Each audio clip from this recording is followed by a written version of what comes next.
Ko-Office Trekam u District Social Welfare Officer Southwest Khasi Hills District Harangkat ke District Hub Empowerment for Women DHEW Southwest Khasi Hills District mentagasngi kala pelong ye kejing kop Mariat Thong kum shibenta jong kejing rakhi ye kejing dap shipos nem jong ka beti bachao beti padhao BBBP scheme balapli pat ba hu ar po ar trek kalan kot arjar khatsan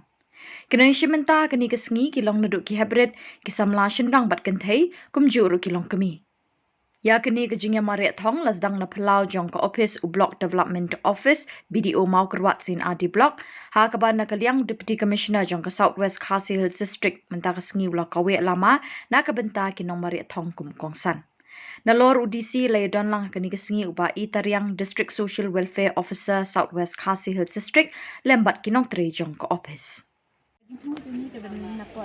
napok ka district social welfare officer makorwat berkunjung ke district hako empowerment of women apa makorwat di penong yang kena program juga cintak syukur senam jangka BBP la beta beti bacao beti padao scheme apa ngiyo ban rakin na ka apa aktivit mentau benai aja aku sama kan put pa prakterik berada prakterik match aja aku san jadi ini kena program kalau dah kemudian program kita bakal ada buat jomba program bakal sini itu kan American competition kemudian ya ban kenai ka signature campaign berkunjung ya kan pledge ticket along ban ya ban